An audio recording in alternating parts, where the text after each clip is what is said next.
It happens almost every single season in the NFL. Some bottom-feeding, underachieving, tooth-pulling, painfully terrible meme of an NFL team shocks everyone and is suddenly good.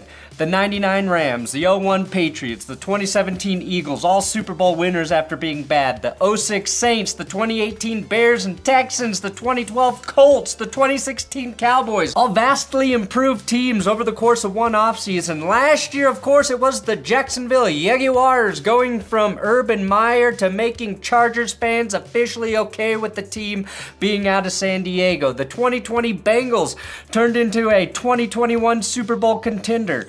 Who will do it this year, though, heading into the 2023 season? The NFL's worst teams last year were the Bears, the Texans, the Cardinals, the Colts, the Broncos, the Rams, and the Raiders, with the Falcons, Browns, Titans, Jets, Panthers, and Saints all having the same 7-10 record. That's 6 teams, all with the exact same losing record, but the crazy part is 3 of those teams, the Panthers, Saints, and Falcons, all in the same division. So today I want to predict which bad teams from last season can realistically go from worst to first and possibly make the playoffs. That's good sports.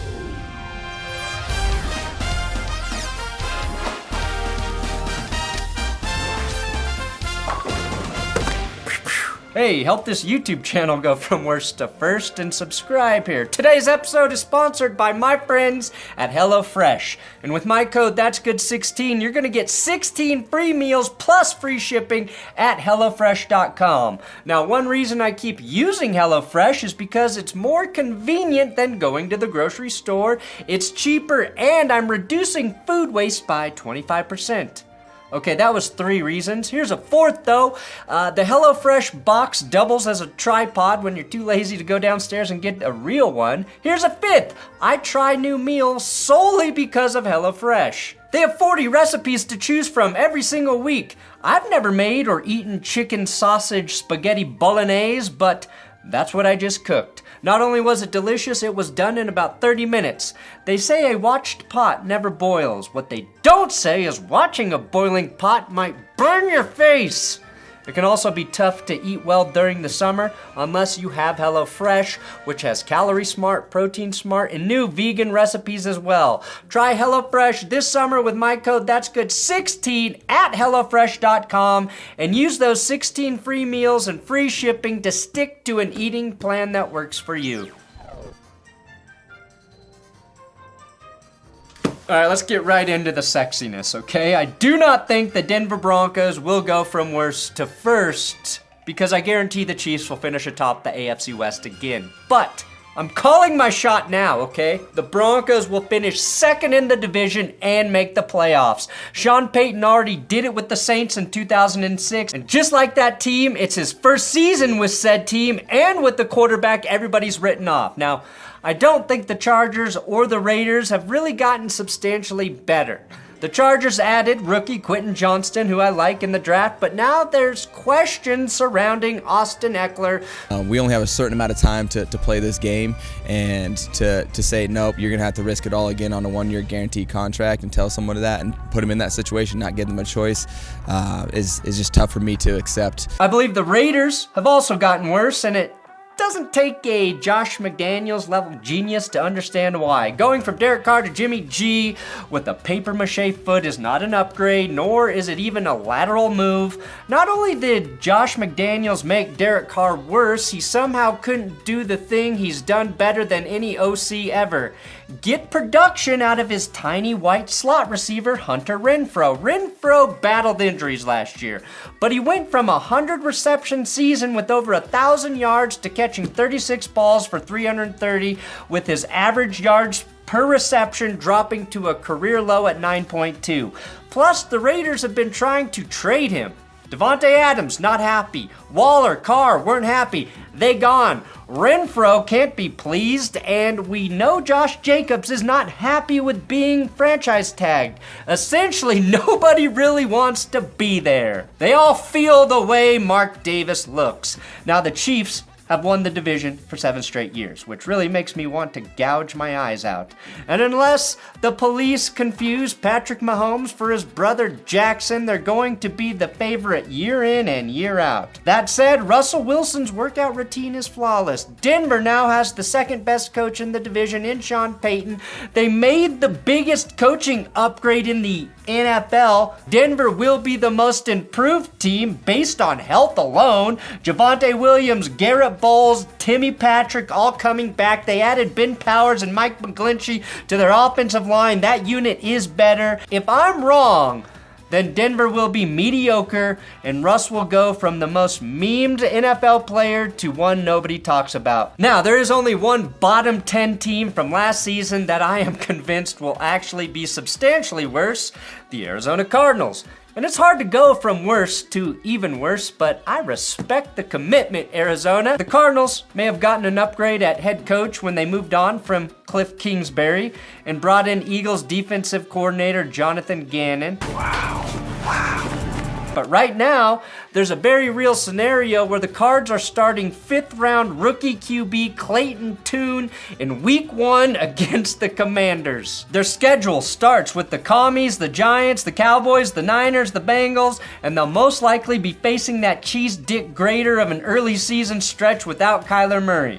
But at least they got new uniforms. Now the Jets may be the best 7-win team on today's list. And while I believe the AFC East will be a juggernaut, I am officially predicting the Jets to finish 2nd in the division and make the playoffs. Glad all that pollution has gotten away a little bit. Now the Jets were once sitting at a 7-4 record through 11 games before crashing and burning in the last 6 of 2022. Specifically, in the last 3 games of the season, they scored a combined 15 points, which I have a feeling will change now that old Aaron Rodgers is under center, tickling that taint.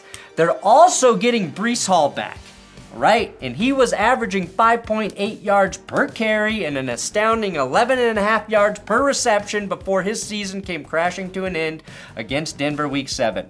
Whether they sink or swim in 2023 will come down to how quickly Aaron Rodgers can adjust to a new setting early on, because the schedule makers threw the Jets in the deep end right away. They got the Bills, the Cowboys, the Patriots, the Chiefs, the Broncos, and the Eagles. Those are their first 6 games before the bye. If they do not make the playoffs, it's because of that and because 7 of their players were just most recently Packers. Technically, the Washington Commanders were the worst team in the NFC East. They were also a 500 team at 8-8. So they're disqualified from this conversation. I do believe the Bengals, the Ravens, and the Steelers will all field better teams this season. And while the NFC North was ugly, it was probably the most ruthless division of 2022. The Browns were last at 7-10. They have the best running back in the division in Nick Chubb, best offensive line, second best edge rusher in Myles Garrett. If Deshaun Watson returns to form, they could win the division. They could, and I don't like saying that. But I'm not betting against the super fit, super headband Joe Burrow. The Titans are one of the weirdest and possibly most unpredictable teams this season. At 7-10 last year, they were in 2nd place in the AFC South. So by that metric alone, they can't be a true worst to first team. With the return of Harold Landry to that defensive line, they suddenly turned back into that team nobody wants to play. And also the team nobody wants to watch. If they somehow eventually land DeAndre Hopkins, I think they still have the slowest receiving core in the league. Bottom line, QB Ryan Tannehill has been worse without OC Arthur Smith calling the plays for him. And even if that D is great, a Levis transition year seems most likely for the Titans. Colts and Texans were equal parts terrible last season. Now, I'm pretty certain the Jaguars will win the South this year. And I actually think Trevor Lawrence is going to become a part of the MVP discussion. Neither the Colts nor the Texans have a real shot at being a first to worst team, so I have to predict which team will be the most improved. That question comes down to the premise of which quarterback will have a better rookie season, Anthony Richardson or CJ Stroud. Now, I think CJ has a better offensive line in front of him, and while both receiving groups are as unexciting as seeing Jim Irsay's band live, How many deaths will it take before he's learned? Michael Pittman is currently the best ball catcher on either roster. Both quarterbacks have solid backs in Dameon Pierce and Jonathan Taylor.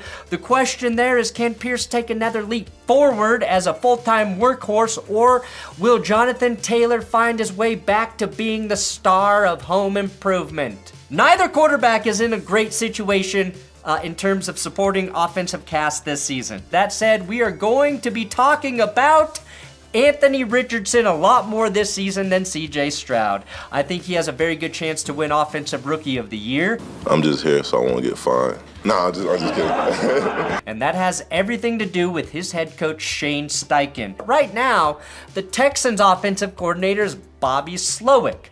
Sure, he could be the next great offensive mind to come out of that Kyle Shanahan tree, but his NFL experience is slim, and he was a Pro Football Focus employee before joining the 49ers staff in 2017. Shane Steichen, though, helped turn Jalen Hurts to a near Super Bowl MVP. He developed Justin Herbert. There's simply a huge question mark about who Bobby Slowick is and what he can do for Stroud as a rookie. I feel like those two guys are going to be trying to figure a lot of shit out along the way together. The Colts will be better, and Richardson will be more fun to watch. The Los Angeles Rams don't even deserve to be talked about. Which worst team will surpass the 8-9 Buccaneers in the NFC South for first place? Again, the Panthers, Falcons, and Saints all finished at 7-10. The Buccaneers were not good with Tom Brady, and they downgraded at the quarterback position with Baker Mayfield. Top to bottom, though, they probably still have the best roster in the NFC South, with the Saints being a very close second. The Saints got a massive upgrade at quarterback over Andy Dalton when they signed Derek Carr. And while Alvin Kamara is doing community service during his 6 to 10 game suspension, whatever it turns out to be, Jamal Williams will be snaking 20 rushing touchdowns in the red zone. Yeah, you may see this smile, but it's all business. The Panthers now have the best coach in the division, in my opinion, in Frank Reich, but he's got a rookie quarterback and a patchwork ragtag group of skill players, and even more to prove, I think, as a head coach. The Panthers gave up DJ Moore to get older and slower at wide receiver, adding Adam Thielen and DJ Chark, but I do think they'll get a breakout season from third-year wideout Terrace Marshall, who started to show flashes last season. It's just hard to bet on a rookie QB, even if he was the #1 overall pick, with a new coach to win a division that has cannibalized itself. Derek Carr should lead the Saints to the worst to first title in this division. I don't even think Dennis Allen's a good head coach, but I like New Orleans' defense, and he does coach them, and Carr's weapons in Chris Olave and Rashid Shaheed. I want this to be the Falcons. I really do. I want Desmond Ridder to be good and Atlanta to lead the league in rushing yards by 1,000 yards with Bijan Robinson, the first 4,000-yard rushing team in NFL history, but 4 games isn't enough for me to bet on Ridder yet. I think Atlanta had the best offseason, though, and if Arthur Smith mines gold from Ridder like he did with Tannehill, the Falcons are my darkest dark horse team in 2023. Finally, we've got the Bears, quite possibly one of, if not the most improved teams this offseason. Aaron Rodgers leaves the division, which means the only thing stopping this team from shooting up to first place is this guy. Just kind of a basic guy. We call it dad style. Just kidding, it's this guy and the Goffins. I do believe the Detroit Lions will win the division. What are we talking about right now? Finally, bro. Sorry, Chicago, but I am banking on you to finish second in the NFC North and make the playoffs as a wild card team in a very winnable NFC. Now, you already know about all of the additions the Bears have made. DJ Moore, Darnell Wright, Dante Foreman, who has been one of the most efficient backs the last 2 seasons. You got Justin Fields, Khalil Herbert, and Foreman as a 3-headed nightmare to try and defend in the run game. They added linebackers TJ Edwards, who they got on a killer deal, and Tremaine Edmonds. Chicago added pieces. This all comes down to Justin Fields taking a step forward as a passer in year 3. He did get better from year 1 to year 2, and that was amongst a complete coaching overhaul. That's a lot of change to deal with. It took offensive coordinator Luke Getsy a bit to find Fields' strengths, but I am high on these two heading into year 2 together. Fields' 1,100 rushing yards last year was insane. That's Lamar Jackson territory.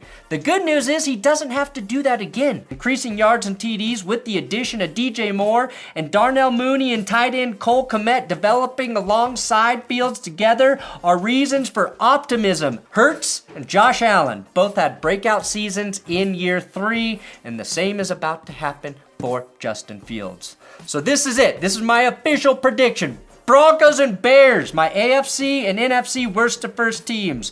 The Bears really do have the best chance to be the NFL's true worst to first team, not just in their division, but with the biggest margin of win improvement of any team in the league.